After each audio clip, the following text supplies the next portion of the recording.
Good afternoon, everyone. It's 12 o'clock. I'm just going to give it a couple of minutes before we start, just in case there's any late attendees. So we'll go live in just a couple of moments.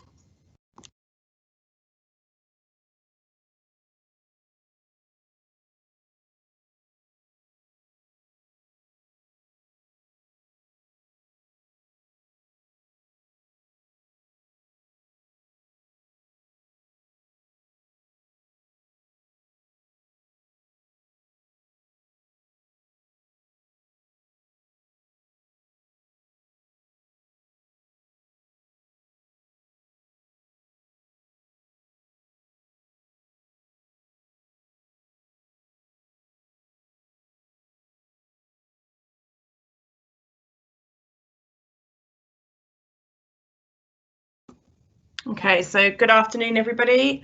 My name is Gemma Callow. I am the Communications Manager for the Clean Air Zone, leading on stakeholder engagement. I'm joined today by my colleague Peter Edwards, who is the Principal Clean Air Zone Officer. Before we start, if somebody could just post in the chat box that you can hear us okay. I don't want to be talking to myself. So if somebody wouldn't mind just saying yes or, well, yes in the chat box, that would be great.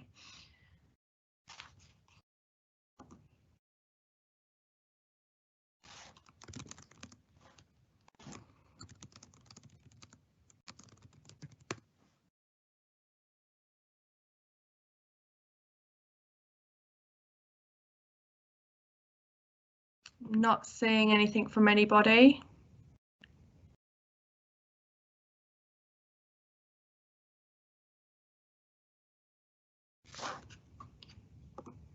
There you go, Gemma. Somebody said yes.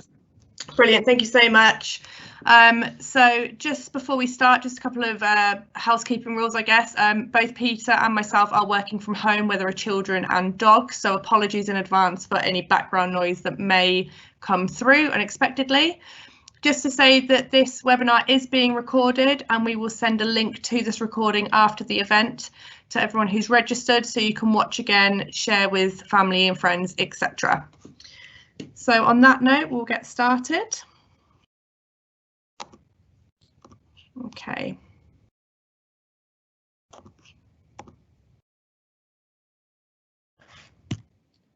So Birmingham's Clean Air Zone is coming into force on the 1st of June this year.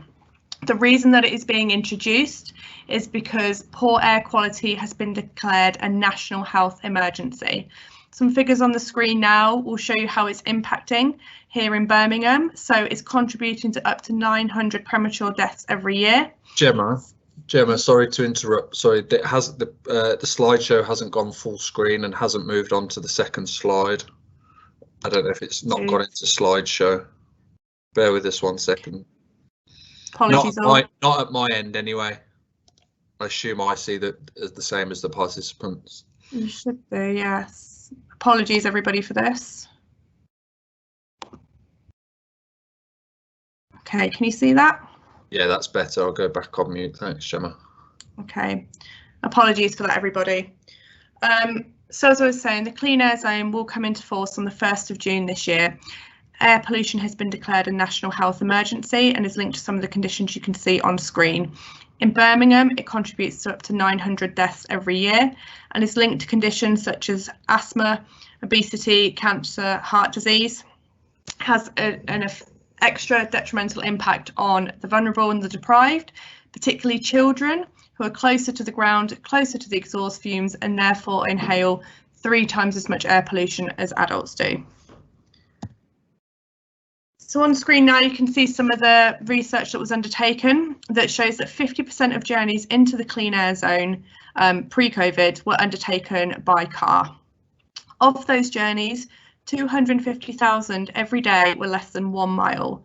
So in introducing the Clean Air Zone, the intention is to get rid of those high polluting vehicles that cause so many health problems, but also get people to consider alternative ways of travel, particularly for those short journeys there that are less than 1 mile and could be walked, cycled or undertaken by public transport. So Clean Air Zones are going to be introduced across the country. They are government mandated. Bath goes first in March and we are second in June. There are different levels of clean air zones that can be introduced. That is down to the local authority to decide. And in Birmingham, we'll be introducing a category D clean air zone.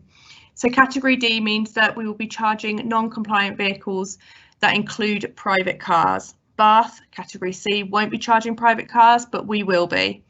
It's very important to stress that clean air zones are not the same as a congestion charge. So unlike London, where there is a congestion charge that charges every vehicle to enter a specific area, we will only be charging the most high polluting. That equates to about 1 in 4 vehicles that's going to be charged. So the clean air zone you can see on screen is the blue area there. It's everywhere within the A4540 Middleway, but not the Middleway itself. So if you're in a compliant vehicle, you don't need to take any action other than consider, could you walk or cycle or take public transport? If you have a non-compliant vehicle, you can drive around the A4540 Middleway absolutely fine, but if you enter in that non-compliant vehicle, then you will be subject to a daily charge. That charge is £8 a day for cars, taxis and vans, and £50 a day for HGVs, coaches and buses. A day runs from midnight to midnight, not 24 hours from when you enter the zone. So if you enter in a non-compliant vehicle, there will be ANPR cameras that pick you up. You are expected to pay that charge 6 days before you go into the zone, the day you go in, or 6 days after. So you have a 13-day payment window to make that payment. And that will be, that will be available to pay online or over the phone using the government payment system, which will be launched shortly. There'll be about 300 signs being put up all around the entrance to the zone to warn you you're approaching, but that's the only notification that you will get. You won't get a text or a letter to advise you that you've entered and that you need to pay. The onus will be on you as a driver to know that you've entered and on you as a driver to make the payment, the same as London. If you don't pay within that 13-day window, then you will be subject to a fixed penalty notice of £120, reduced to £60 if paid within 14 days. Within that midnight to midnight time frame, you can enter and leave the zone as many times as you want for a single charge.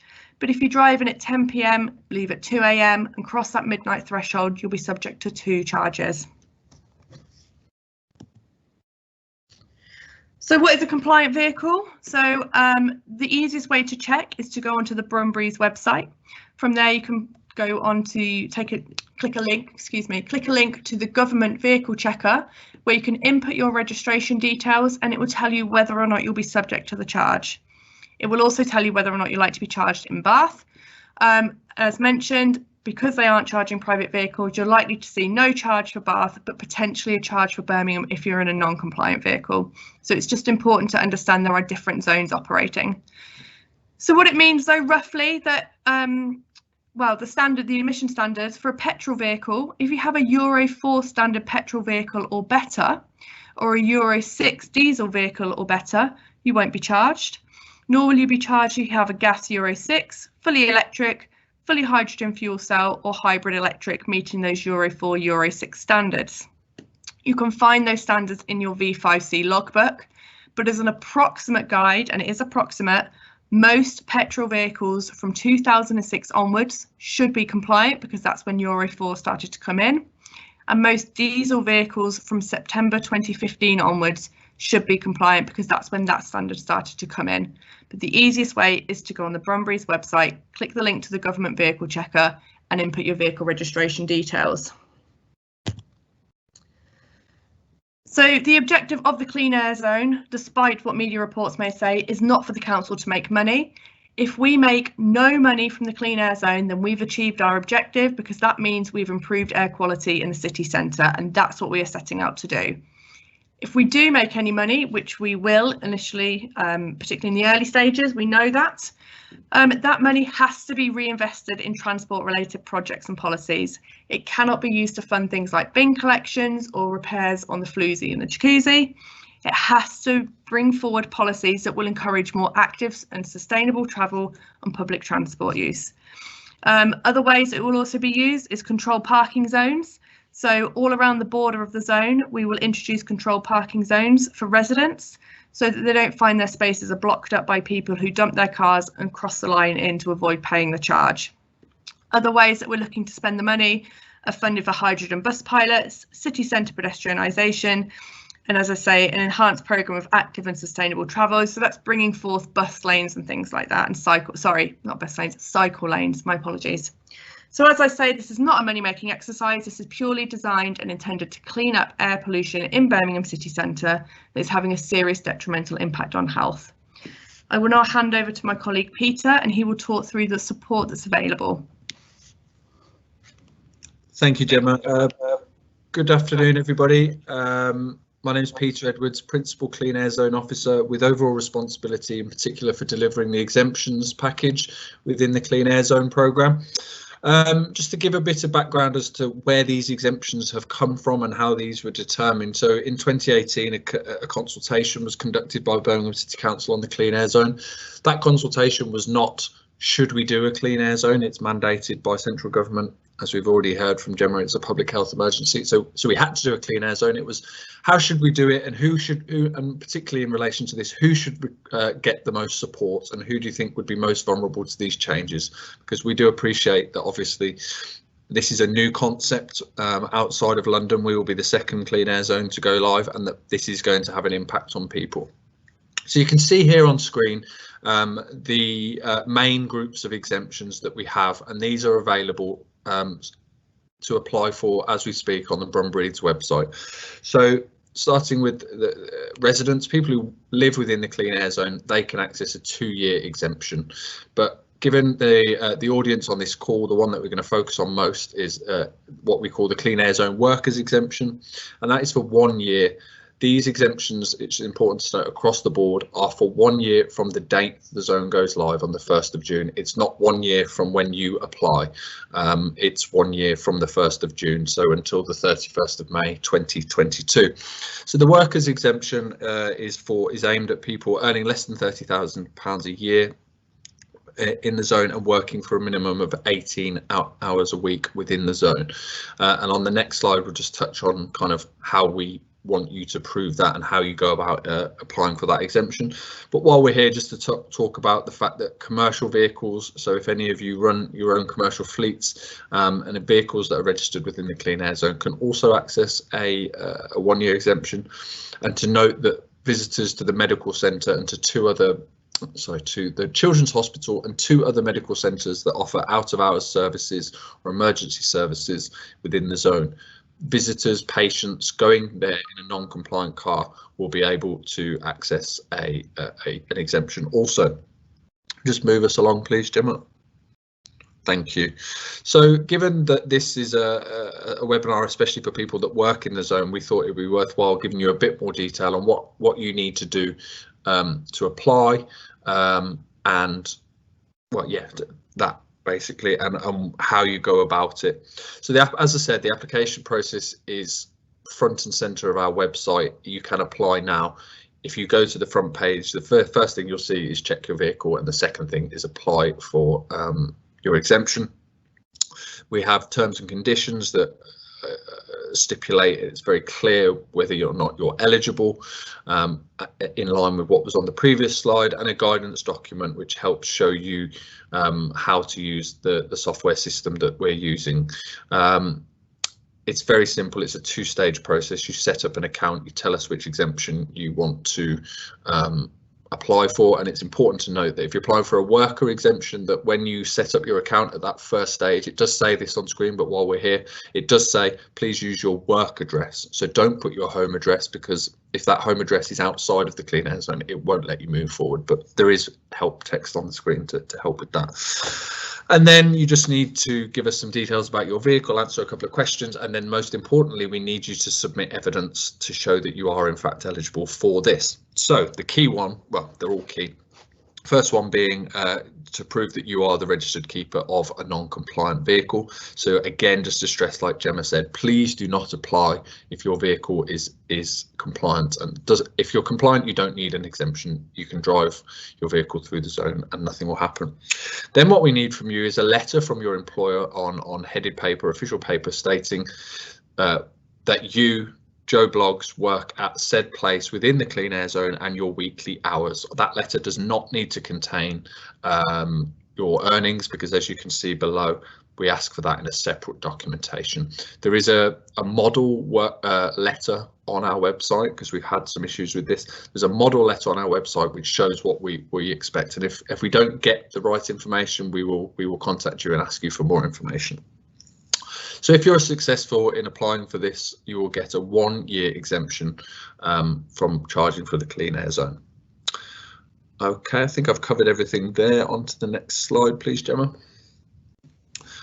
In addition to those, what I call kind of applicable exemptions, ones that you can apply online for, there are also other exemptions available. I'll just gloss over these because they're not necessarily the most relevant to the audience here. So it's important to note that having a blue badge does not present you with an exemption. However, if your vehicle has a disabled passenger tax class, and that's something that you access in relation to any specific disability benefits that you might receive, then you have, and this is stated on your V5, on your logbook, then you will have a national exemption from all clean air zones. So we can check that out online. There's information about that on our website, but blue badge holders are not exempt.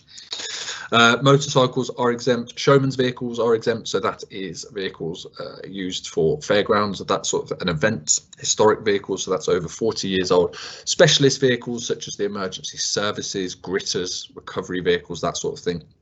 And finally, community school transport, so that's ring and ride, that sort of service, not for profit community transport. They're ongoing exemptions, not just for 1 year. Moving on. Thanks, Gemma. So the way that I view it is that the exemptions are there to give you some breathing space as somebody who works in the clean air zone, to work out how you're going to adapt to the clean air zone if you have a non-compliant vehicle. So are you going to travel differently, or are you going to replace your non-compliant vehicle with a compliant one so as to avoid paying the charges? So in order to help you with that transition, with that change, we have also secured funding from central government for a scrappage scheme. That scrappage scheme is not live yet, but will be before the zone goes live, and that scheme will involve you applying to us, meeting our eligibility criteria, which will be almost entirely the same as for the exemption, but not exactly the same. It will have their own terms and conditions. You will apply to us, make an application for your scrappage scheme. If you're successful, you will then have two options to see what to do. So you scrap your non-compliant vehicle, and in return for taking that non-compliant polluting vehicle off the road, you can either have £2,000 towards a mobility credit, so that will be on a Swift card, so to be used on the public transport network in the West Midlands, or you will be able to use that £2,000 off the price of a compliant vehicle. So those will be your two options. That will be open for applications before the zone goes live, but obviously if you're going to apply for this, you can also apply for the exemption, because it may well be that you're not ready to scrap your vehicle yet. You may need to save some extra money to top up, or you may not have made your decision yet, and you may want to see what the public transport situation is. We know that the situation has changed with COVID, so we also know that some people may not go back to commuting as much as they did previously. So there's a lot of uncertainty. So the exemption is there to give you that breathing space, and then before the zone goes live, we will open applications for the scrappage scheme. I won't go into too much detail about the other two pots of funding. One is for taxi drivers and private hire drivers, because we know that they do a lot of miles across the city, so there are various options available for them. And then for people who run those fleets with HGVs, buses, coaches, lorries, they will also be able to access some funding. That and the taxi funds are available, and more of it information on our website. If that is relevant to you or friends and family, please do encourage them to take a look, because those pots of funding are there to help people upgrade their fleets. Moving along, please, Gemma. Thank you. So Gemma's touched on some of this, but I think it's important to kind of set the context of the Clean Air Zone within the wider Birmingham Transport Plan. So as you can see, the Transport Plan was published just over a year ago. Since then, there has also been an emergency transport plan issued in response to COVID and in the pandemic that we are in now. And the Birmingham Transport Plan seeks to, has four main, what they call it, big moves, visions in order to try and shape transport going forward within this city, and the clean air zone kind of fits symbiotically within that. The first one is to reallocate road space away from private motor vehicles and to give more space to people who are walking, cycling and using public transport.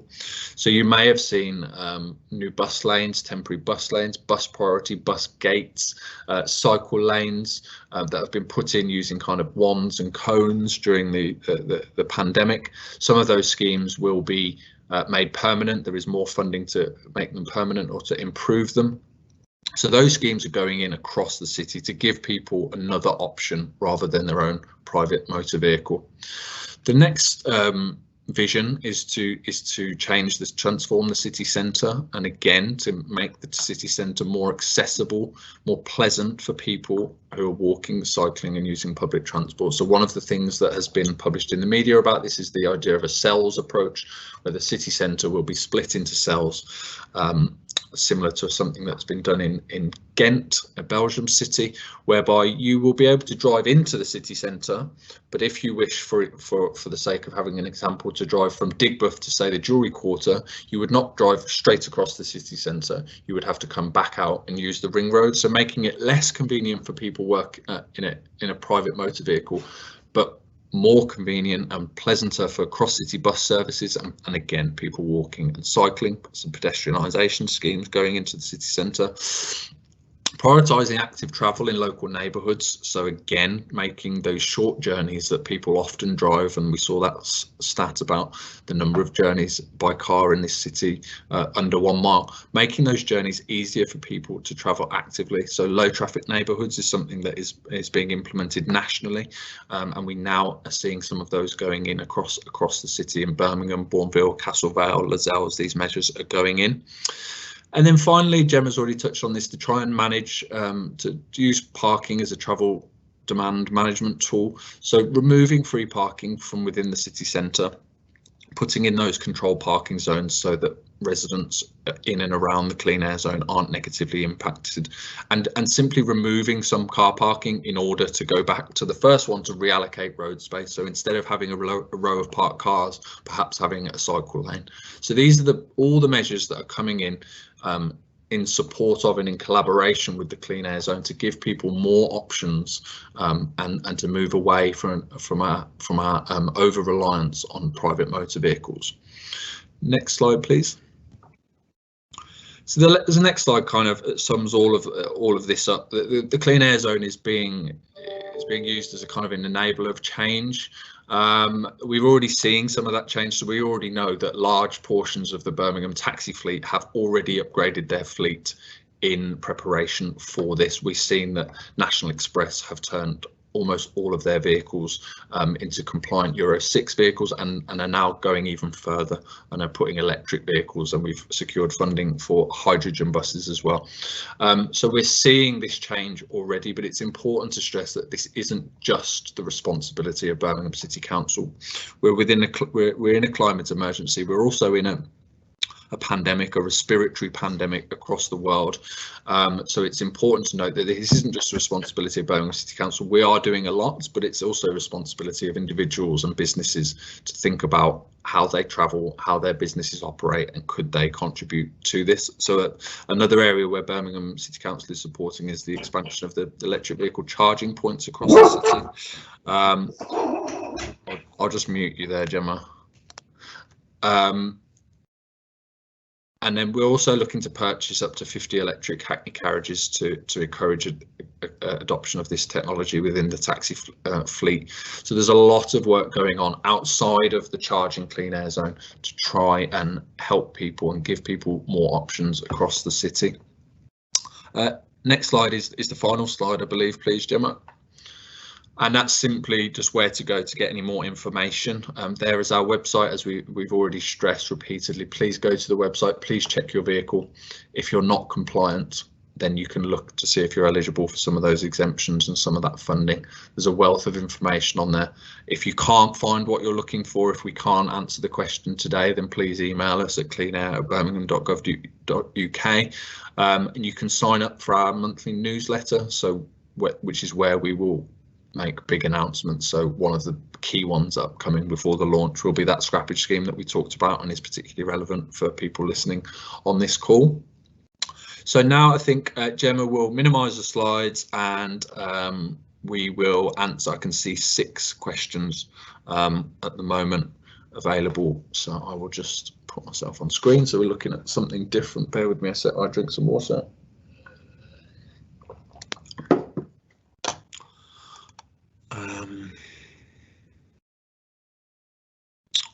Birmingham City Council has taken advantage of the current circumstances to make major changes to roads across the city.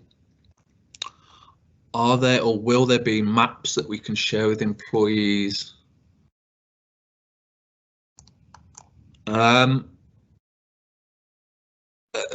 If you mean physical maps, I doubt it, because I think there's a move across the City Council to print maps. I think there is likely to, a lot of these will be built into Google Maps and stuff. I know, for example, I live in one of the low traffic neighbourhoods, so where road closures have gone in, I checked, and on Google Maps it no longer routes you down those roads. I'm not sure if there is an online map at the moment showing where road closures or new bus lanes or new cycle lanes have gone in. But what we'll do, Gemma, if you could just, in reply to that, could you just put the connected email, because that's the team who are implementing the Birmingham Transport Plan. So good question. I think it's best addressed to a different team. I'm not aware of a map at the moment. I work as a freelance sign language interpreter, different places all the time. Yes, good question. So self-employed people should have touched in this during the presentation. So really good question. Thank you. We appreciate for self-employed people that it may not be so easy to provide the evidence. You don't have a HR department who can simply write that letter for you. We're kind of doing self-employed people on a case-by-case basis at the moment. We haven't had huge numbers. What we have said as kind of a draft approach is provision of some contracts or some agreements with regular clients to show travel into the clean air zone on a regular basis. So if it's 18 hours a week, we would expect to see you working within the clean air zone at least 3 times a week. So you will just need to provide evidence of that. I'm not sure. I'm not sure if we have updated the website yet. But if you want to just email cleanair@birmingham.gov.uk on that front and mark it for my attention, I'll get back to you on that, because that is a prompt to me that I think we need to update our guidance around self-employed people. But you can still absolutely access the exemption. We just need to flex the way that we assess your application. So please drop us an email, mark it for my attention, and we will work through that one. The scrappage scheme is only available for people who work in the clean air zone, not those who live in the clean air zone. So that answers that question. There is not a scrappage scheme for residents. Thank you very much for saying that this has been helpful and that you will share it. Please do. That is the whole point of these webinars, and actually something that, as much as we'd all like to be doing this sort of thing face to face, actually having these things recorded and being able to share this after the meeting makes that sharing easier. So yeah, please do share that. Our employees currently park outside our manufacturing plant. It's not residential, but there's a suggestion that on-street parking will be removed or will be chargeable. When will we know if this is the case? Again, it's quite a specific case. I would, again, the same email address that Gemma just provided, connected@birmingham.gov.uk, are the team that, if they're not implementing the parking schemes, they'll know who is. Obviously, without knowing exactly where you are, I can't give an answer on the call now, but I do know there are plans to make parking not free or permitted. Like Digbeth has recently had that implemented, whereby workplaces can apply for permits. Always nice to get a compliment. Thank you very much. I'm glad you think the presentation was concise and clear. Thank you. Yes, good question. Are there any plans to tax workplace parking facilities that are within the CAS? This has been called a workplace parking levy, has been incredibly successful in Nottingham, where since they've implemented it, I don't know how many millions of pounds they've collected from it, but they have used that money and they've got an incredible tram network by all accounts, and their public transport is fantastic. So the idea here is where workplaces provide private parking to their workers, that each parking space is charged a fee. That is something that is absolutely in the Birmingham Transport Plan and garnered some media attention when it was first announced. I think where they are at the moment is a kind of feasibility study for that. It's not imminent. I certainly haven't seen any information about it recently, but I know it was in the Birmingham Transport Plan as a potential measure, again, to use parking as a travel demand management tool. So yeah, really good question. I think maybe we should add that into the presentation. But yeah, if you want to look in more detail, if you Google Birmingham Transport Plan, there will absolutely be some detail on that. And if you Google what they've done in Nottingham, it's quite the success story. Okay, I can't see any further questions waiting.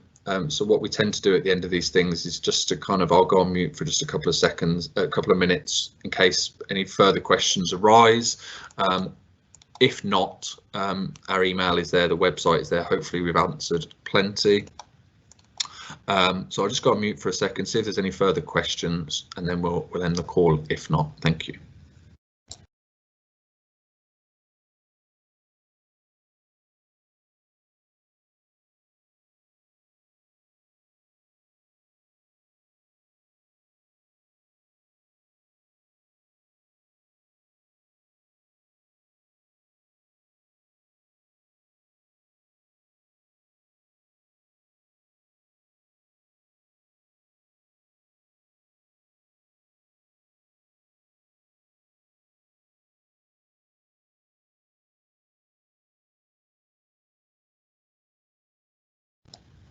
Okay, it doesn't look like there's any further questions coming through. So from myself and Gemma, we'd just like to say thank you for taking the time out of your day to attend. As Gemma said at the start, we will send round a recording of the webinar. It will go on YouTube, and various other links and information to you, but also to anybody who registered but didn't actually make the call. So once you receive that, that's yours to do with it. Please do share it. That's what we need. The whole idea is that we want to raise awareness of the Clean Air Zone. We do not want on the 1st of June for one person to drive into the zone and say, oh, I didn't know this was coming. But obviously there's a lot of people that we need to reach. So whatever you can do to help us reach those people, that would be really appreciated. But I can't see any further calls. So once again, thanks for joining, and I shall end the call now. Thank you very much, and enjoy the rest of your day. Thank you.